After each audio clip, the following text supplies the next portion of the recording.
शरद पवारांच्या राष्ट्रवादी महायुतीसोबत सत्तेत सहभागी होणार असल्याच्या चर्चांवरती रोहित पवारांनी कॉफी विथ कौशिक या कार्यक्रमात मोठं वक्तव्य केलंय। पक्ष जरी भाजपसोबत गेला तरी आपण जाणार नसल्याचं रोहित पवारांनी सांगितलं। यावरती भाजपचे मंत्री नितेश राणेंनी मोठा दावा केलाय। 2019लाच रोहित पवार भाजपमध्ये जाणार होते असा दावा त्यांनी केलाय। त्यामुळे आता भाजप विरोधात आक्रमक पवित्रा घेणारे रोहित पवार खरंच भाजपमध्ये जाण्याच्या तयारीत होते का असा प्रश्न या निमित्तानं उपस्थित केला जातोय। पण उलटही होऊ शकतं। कसं?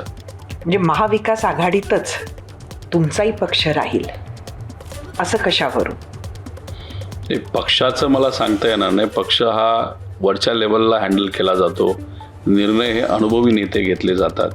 मी तसा अनुभवामध्ये फार लहान आहे, विचारामध्ये नक्कीच काही प्रमाणात पक्का झालेलो आहे।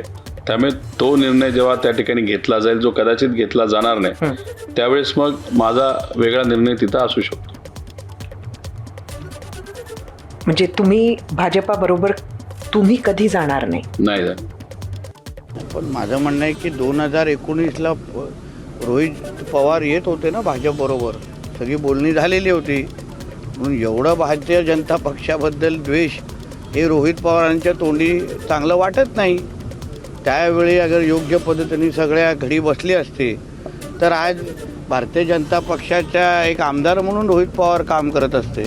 आणि म्हणून उगाचच्या मोठ्या वल्गना करण्यापेक्षा आपण आपल्या म्हणजे बोलतात ना लेवलमध्ये राहून एबीपी माझा, उघडा डोळे बघा नीट।